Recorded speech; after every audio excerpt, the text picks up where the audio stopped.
This is FoodTruckr School, episode 23. Start your engines.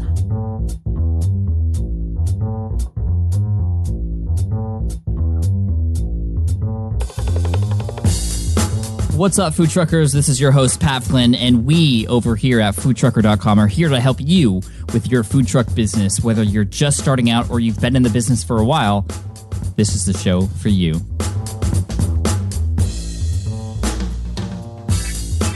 Today, I'm really happy to welcome Conor and JP from Copper Chef's Food Truck and Catering over in Texas.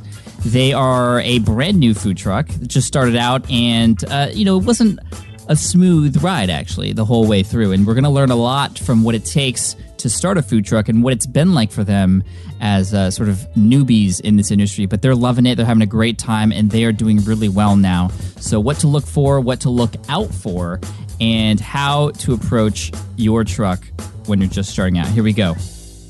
What's up, food truckers? I'm so happy to welcome these chefs from copperchefs.com. We have Conor and JP. What's up, fellas? Thanks so much for joining us today. Hey, Pat. Thanks for having us on. Thank you. So where are you guys based out of? Conor, let's start with you.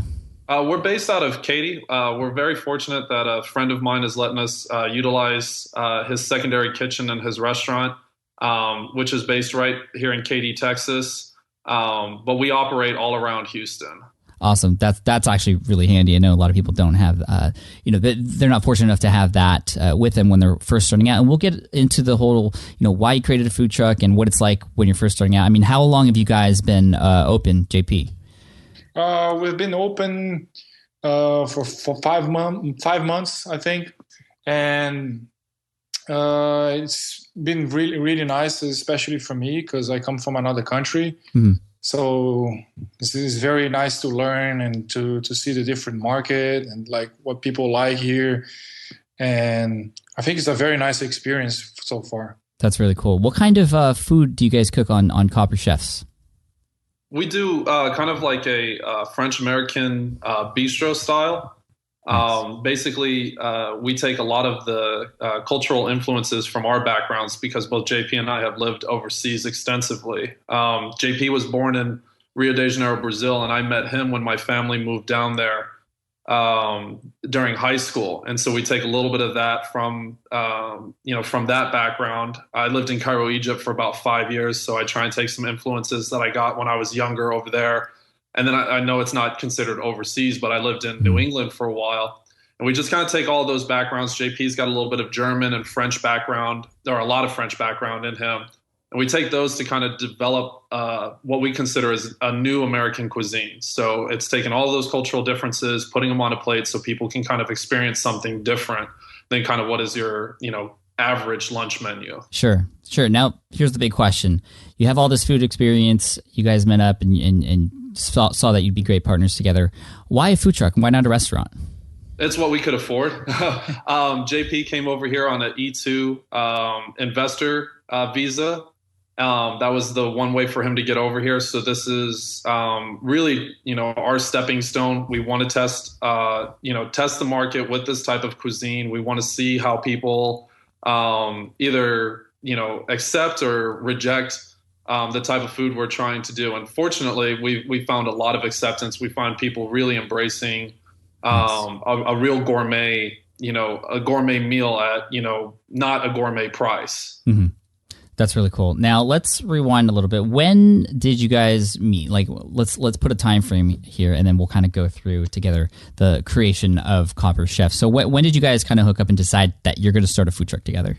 We started kind of the idea of opening some sort of establishment together about 3 years ago, when we were seriously kind of talking over Facebook after we had reconnected. Because he went to Paris, I stayed, I came to Houston, and we kind of reconnected on Facebook. I went over about 2 years ago to Paris with my wife on our honeymoon, and we bugged him for about 2 whole days and started putting an idea together. Nice. I told him if he ever had some free time, come over to Houston. Basically about 6 months later, he said, "Hey, I've got some free time. Let me come to Houston and bug you this time." So he stayed with us for about 3 months. So apparently the equivalent of 2 days in Paris is 3 months in Texas. And so we started to form the company right then and there. That was November of last year. So it's almost been a year. So wow, that's cool. And so JP, after you decide that you're going to do this food truck thing and you have the ideas in your head, how long till you actually get your truck and you're on the road? Okay, so we started talking about opening the business on November last year. To get the truck ready to go was on June. June was when we So like it took like 6 months to get everything ready because I had to get my paperwork, my visa. We had the delays on getting the truck ready and all this stuff. So it took us about 6 months. Yeah, a lot of people out there listening, they want to start a food truck and they can think that they can just roll up in a truck tomorrow and start selling. It takes a lot longer than that. What were some of the issues with the truck? You said there were some delays getting ready. What advice on that front could you offer to everybody out there who wants to get in a food truck? Like the stuff that we faced was basically issues with like the builder. So because we custom build our truck on our depends on the menu that you have. For example, we build the truck to be more like a kitchen, a mobile kitchen. So it doesn't depend what kind of food we want to cook. We can cook any type of food from the food truck. So when we got the builder said the truck is ready, we went there. We built out of Austin. So we went there, we saw the truck, and then there was some kind of issues that we told him this has to be fixed, this has to be fixed. And then when he fixed that, we took it to the health inspection, and then they got the people on the health inspection. They said, "Oh, you need to adapt this to match the laws and stuff like that." So we had to take it back to Austin to fix it again. So it took us like a month and a half to get all these issues fixed. Let's say. Yeah, I don't think I've ever heard of anyone starting a food truck in a completely smooth fashion. There's always hiccups along the way. So the big lesson there is just expect hiccups, plan that in your business plan perhaps, and do your best to do and get all your things situated in line. But things are always going to happen. Okay, so that's cool. So you guys are on a truck. You've never cooked on a truck before, correct? Either of you? Yeah. My background is from Michelin star restaurants. Wow. I was working in Paris with like 3, 2, and 1-star restaurants. I worked for Gordon Ramsay. I worked for like the fancy French restaurants, chefs.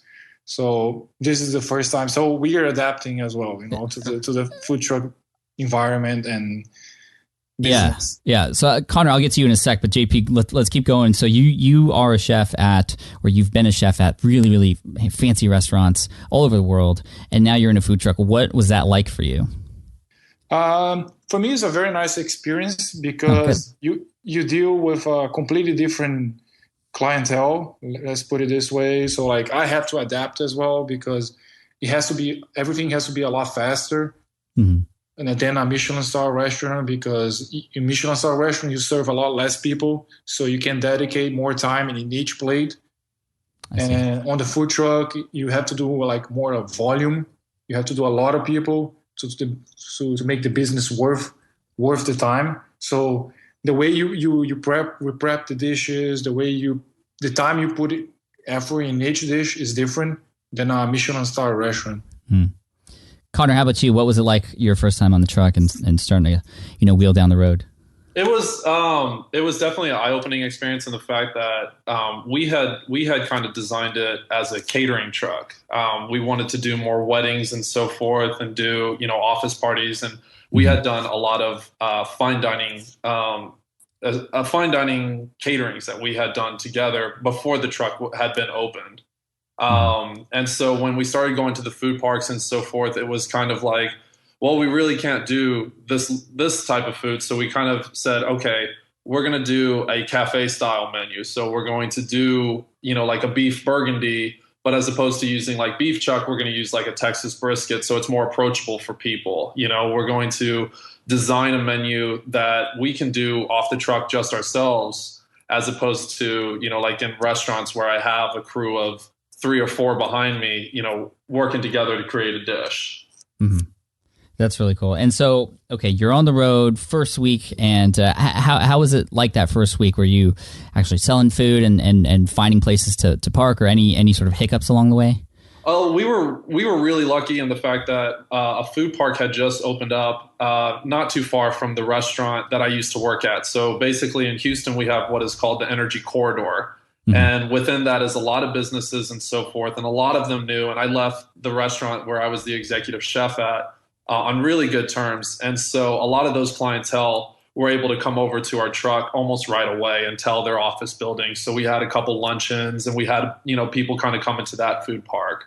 Oh, that's really cool. So that in that fact, we were lucky, that the park was so close to previous clientele of mine that we were able to kind of get our feet wet right off the bat with, friendly clientele who knew me, who were understanding if we had a hiccup or something along those lines. So that was kind of week one, was at that food park right by the Energy Corridor. Oh, that's awesome. That's perfect, actually. Okay, so again, for everybody out there, we're talking with Conor and JP from copperchefs.com. Go check them out. If you're in the Texas area, just go out and drive over to see them. You can find them on facebook.com/copperchefs. And also, is it Twitter at handle is copperchefs as well?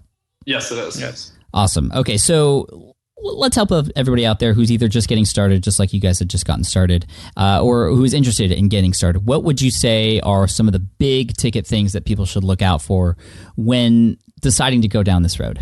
Let's start with you, Conor. The one thing that I would say is, and it's not even necessarily business related, but it's more relationship based. Make sure, you kind of talk to your support group or the people who rely on you. My wife and I have known each other for almost 7 years. We've been married for about 2.5. She's known me ever since I've worked in the restaurant industry. So she's understood kind of the hours and so forth. If you're jumping into the food truck industry, just talk to the people that kind of rely on you. Talk to your family and just kind of let them know, like, hey, I'm going to be kind of MIA for, quite some time, trying to put this together. And I know that may not help somebody who's looking for the business side of it, but for you to kind of survive or whatnot, you're going to rely on these people a lot, and they're going to miss you. So, that's my biggest thing that I would say is, just make sure that you either take care of those people as much as you can in the free time that you have, or just let them know ahead of time. I know that when some places, interview for executive chefs, they bring in the wife or the girlfriend of the executive chef, and they kind of talk them through what's required of it. And you should kind of have the same conversation with your family or, your significant other, to just kind of pre-warn them of what's going to happen. Yeah, I think that's fantastic advice, Conor. Thank you for that, because a food truck is a huge commitment in order to make it work. I mean, you're there hours a day, and you have to understand that it's not just about you and your dream. And yes, it's a great dream, but other people are affected by that as well. Right. Absolutely. Perfect. How about you, JP? What are some pieces of advice you can give to somebody who's just starting out on this road? For me, like more in the operational side of it, I think you have really to be concerned with the generator of the truck. This is something I think is the heart of the truck. So some people, like we talk before opening the truck, they spared some money to buy a generator, and then in the future they had issues with the generator. Us as well, we had issues with the generator. Oh, did you really?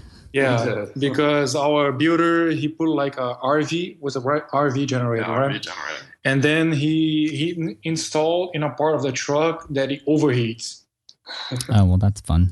Yeah, and then like we had a month and a half of operations of the generator, and then it started overheating and shutting down all the time. So we had like to basically get a new generator to have a backup and then fix this one.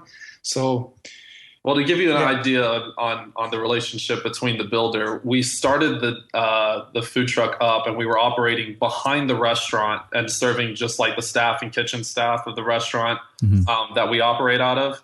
And the generator went down, and this was literally day number one of us turning it on. And I called the builder and I said, hey, the generator's having issues. And he said, well, did you change the oil? And I was like, why would I need to change the oil? You didn't give it to me ready to go, So that's kind of what we ran into from kind of the get-go is, over as much information as you can get about how it's supposed to be built, and they're supposed to be the experts, but you almost have to be the expert about the building and the generator, issues as well. Cause that, like you said, is the heart and soul of the truck. Yeah, you basically have to become like a mechanic as well. Right. We've heard that several times here on the show before. I think it's really cool that you mentioned all that, and you guys are just keep pushing forward despite all the hiccups, because we can read about as much as we want, we can even listen to the show as much as you want, but you won't know exactly what's going to happen until you go out there and do it, and you kind of just have to learn as you go. Am I right? Absolutely. Cool. Now, in the email that you sent me, Conor, sort of talking about a little bit about your background and the truck and how it's going, you had mentioned something about expenses that may not have to be there. I think that's another big thing, is just the finances that go along with starting and running a food truck. Based off of your time as a food truck owner or co-owner, what are some things that people can think about in terms of, making the most out of every dollar and making sure not to waste any money as well? We started off with an expense in the office building that we have to rent simply for JP's visa purposes, which, we knew going into the business plan that we were going to have to do that. But that's like a rental fee that other food trucks probably don't need. So what we do is we try and utilize that as best as possible. So when we do have people who want to come in and talk to us, obviously you're going to utilize an office building if you're paying rent on it or something along those lines. Mm-hmm. We started off with a really nice kind of like to-go plasticware and so forth and everything. And we've kind of had to downgrade that just a little bit. And then just, day-to-day operations, you gotta start to dwindle it down. So we started with kind of like an extensive menu that included chicken fricassee with fried polenta, mussels à Provence, beef burgundy with, potato gratin. Wow. And then those things, obviously if you're doing fresh mussels, that's kind of like an everyday thing that you have to buy. It's got barely a day and a half shelf life. So if you're not selling it, at your lunch or dinner shift, you're taking it home and eating it, and mm-hmm. So, when you create the menu and so forth, you've got to think about how transferable, everything is. So if you've got pork here, what are the 3 ingredients that are going in, that pork dish? And then how are those 3 ingredients utilized elsewhere so that you're not sitting on, carrots for just one dish, so it's a utilization of everything. I don't know if I answered the question altogether. I kind of went on a tangent there, but no, it's fine. It's as much information as we can give to everybody is perfect. So thank you for that. Here's a selfish question to both of you, actually. And this is coming from somebody who's helping provide solutions for people in the food truck industry. What is something that you feel as a food truck owner you wish you had or existed to help you in your day-to-day operations that doesn't exist, if anything? Something that we wish we had here in Houston is we could park anywhere in the city.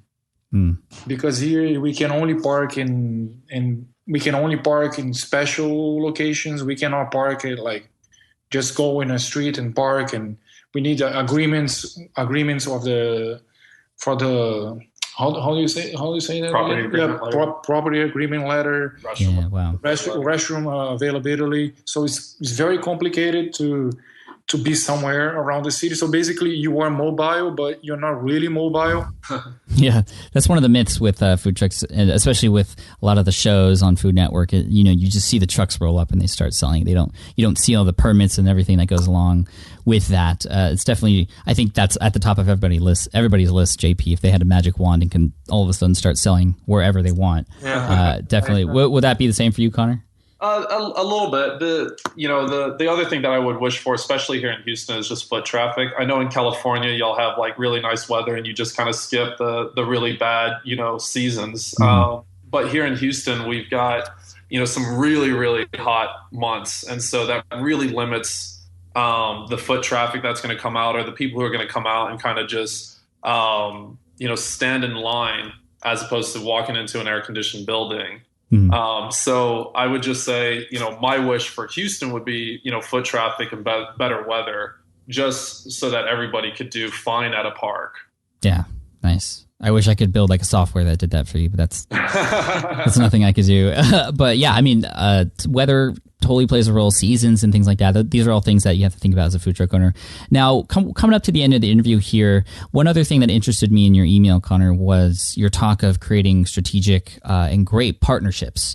Obviously, you and JP have a great partnership, but perhaps I'm guessing between your truck and other organizations. Can you talk a little bit about what those partnerships are? What makes, who can you as a food truck owner, reach out to help, create a mutually beneficial relationship with somebody? Sure. I mean, just, through, just to kind of summarize my relationships, obviously the one that I have with, the restaurant owner, is a huge one, but we got contacted by, some guys when we did a catering at their house, to help them build up their business. Basically, they build a cooking apparatus, and so we help them create recipes. We help them do different things and sell their product, and so then they promote us or they bring us out to different events where we get exposure as well. We've worked with Williams-Sonoma for cooking classes and cooking demonstrations, and all of those have kind of just led to one thing to the next. And other organizations like charity organizations have led us to interviews with our local news channels and so forth. So it's kind of nice to have all those connections and then just keep following up with them. And they're constantly wanting to do something different. And kind of to take off of your model, it's almost like a passive income in the fact that they're putting together events and so forth for me while I'm booking myself for different things. So the Williams-Sonoma one is, being approached by people for a cooking class, and we get called for that when we weren't even searching for that, Yeah, I love that. That's super cool. Just giving yourself opportunities, putting yourself out there. And I always say this with any business, no matter if you're a food truck owner or an owner of a mom and pop shop or, a corporation, it's all about the relationships. And the more people you can connect with, the more people you can help, the more people are going to come back and help you too. And so we're doing what we can right here to help you from FoodTruckr. Again, you can go to copperchefs.com to check out Conor and JP and their truck over in Texas and Katy, Texas, correct? Is who you're serving? Awesome. Facebook.com/copperchefs and at copperchefs on Twitter. Guys, thank you so much for your time today. You guys have you just mentioned before we got on the call that you just finished your prep work. You're going to get on this call, and then now I'm sure you're going to get back to work. Is that right? Absolutely. Yeah. Always at work. We appreciate you guys. Thanks for taking the time, and we'll do what we can to help spread the word about you guys. Thanks, Pat. Thank you very much. All right. I hope you enjoyed episode 23 of FoodTruckr School. Again, thank you to Conor and JP from Copper Chefs. You can check them out at copperchefs.com and also on Facebook, facebook.com/copperchefs. Thank you all so much. Best of luck to you on the road today and all roads in the future. And as a reminder, if this is your first time listening to this show, we would love a review on iTunes. They are so helpful. We read each and every one of them. And if you are just starting your food truck journey and you want to get the best information to help you fast track your way to your food truck dream, just head on over to foodtruckr.com/book and you'll get access to our brand new definitive guide on how to start a food truck. So check that out. Again, it's foodtruckr.com/book. Cheers, take care, and thank you. We'll see you in the next episode of FoodTruckr School.